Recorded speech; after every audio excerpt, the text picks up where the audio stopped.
Hey, I'm John Rubo, owner of Yonkers Brewing Company in Yonkers, New York, Westchester County. This is Between Two Tanks, a series about craft beer with great conversation. Today I have with me Jordan Hahn of Alternative Medicine Brewing in Mount Vernon. Jordan, thanks for joining me. Cheers. Welcome to the show. Thanks for having me, John. Cheers. Thank you.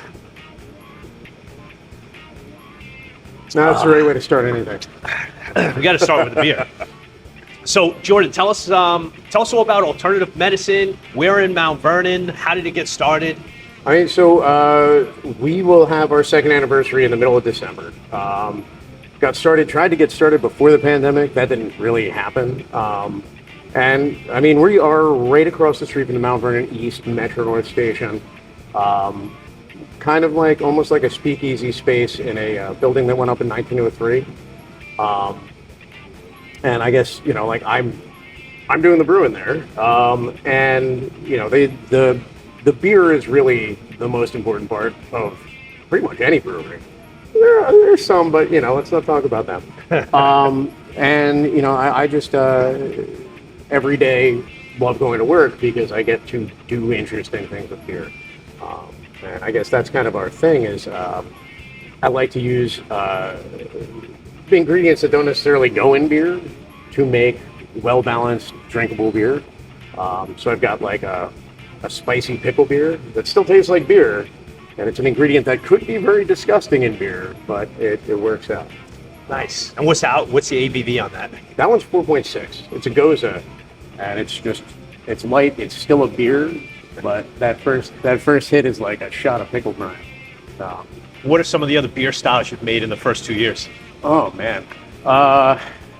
So I did thinking along the lines of sours. I had a Berliner Weiss that I brewed with vegan fig raspberry donuts and vegan glazed donuts.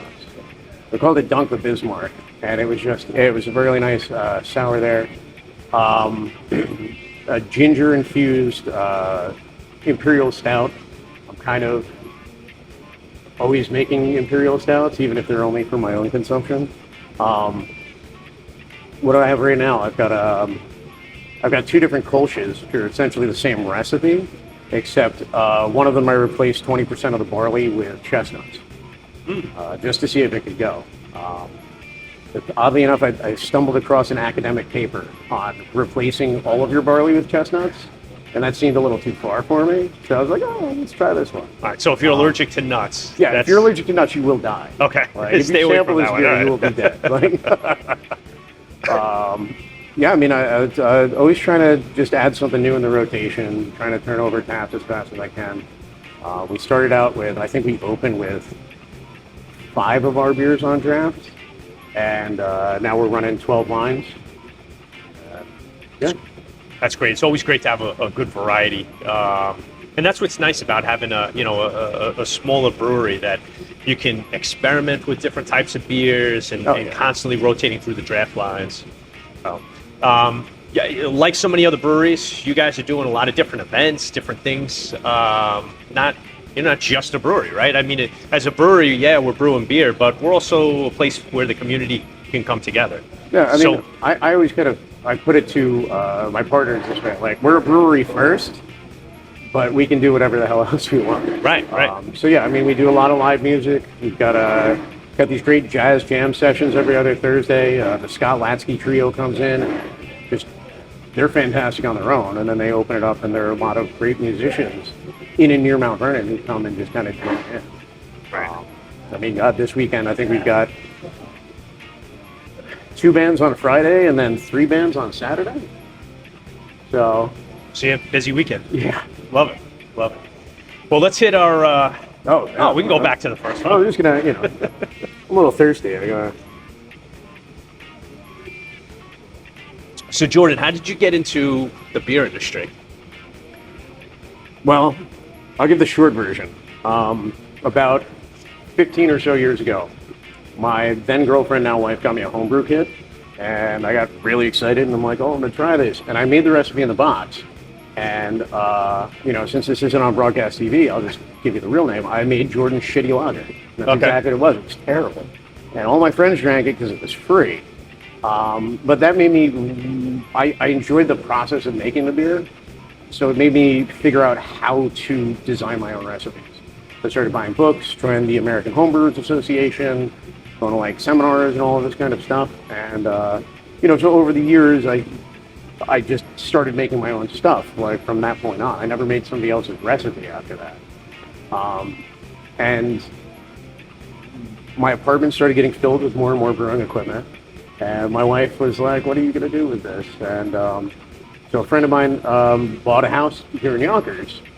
And he said, hey, do you want to brew together? And I said, hey, can I move all this stuff to your house? And I'm going to say that was like 8 years ago. Tom Ryan, who's one of my partners in this business, he and I started brewing together. And then, honestly, I think we were drinking around his kitchen table one night. And we were like, why don't we start a brewery? And figured it out from there. It took a few years to kind of find investors and like a business plan and all the other fun stuff that goes on in the background of a brewery.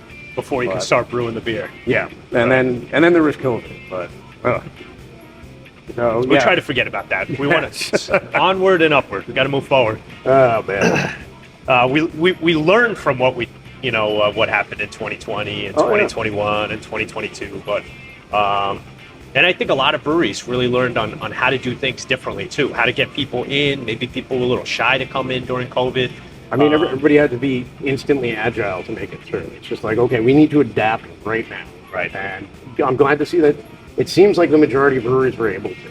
Right. There was definitely a fear in my mind that we were going to lose a ton of great breweries. And we did lose some, but nowhere near the die-off that we could have faced, which is fantastic. Well, let's go on number 2. Cheers. It's our amber lager.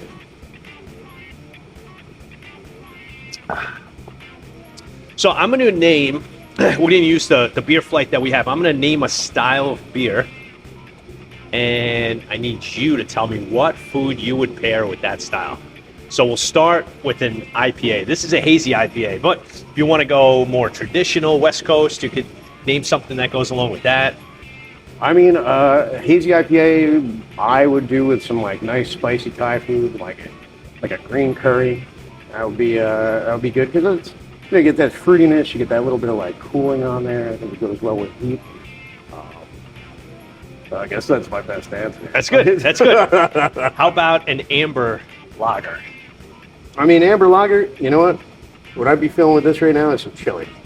Like a nice chili with this amber lager, I think would go perfectly.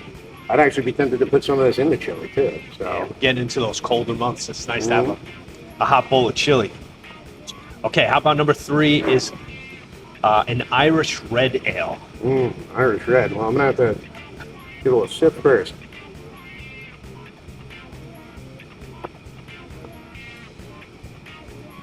I'm sorry to do it, but I've got to say bangers and mash. If I'm drinking an Irish red, I might as well be doing some bangers and mash. Okay, all right. And how about a blonde ale? What would you pair with a blonde?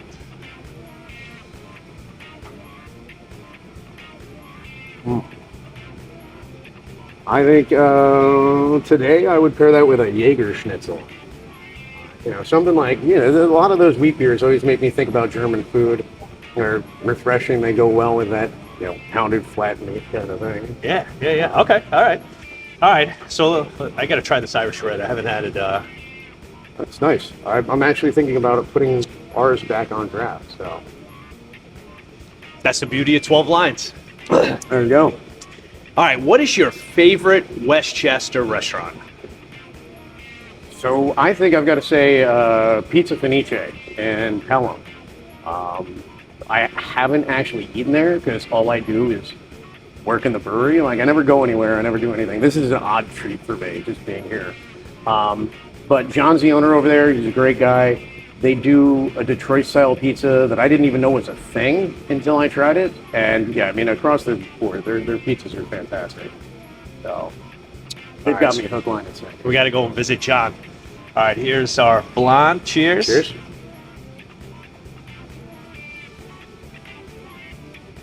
So in 2 years, you've probably brewed dozens and dozens of styles. Since you started 15 years ago, probably hundreds of styles of different beer, right? So in that time, tell us, what is your favorite beer style to brew and why?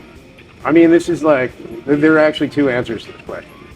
There's the one that's like easy, because if I just brewed like a very simple light alcohol pale yellow beer like a Kolsch or maybe even cream ale, it's less work.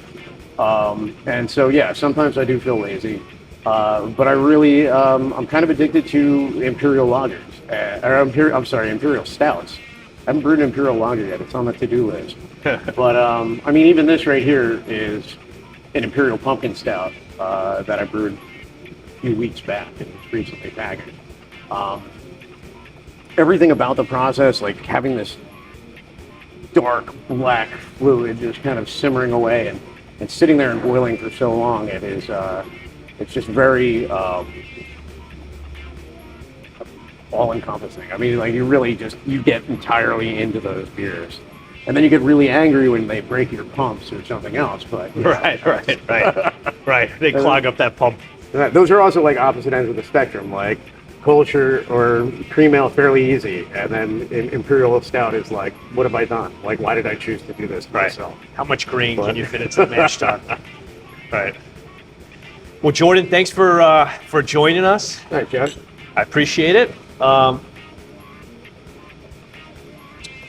Make sure you head out to Mount Vernon, check out Alternative Medicine Brewing. And what's really cool too is, there's a lot of breweries, like here at Yonkers Brewing Company, we have a crowler, a 32-ounce crowler machine.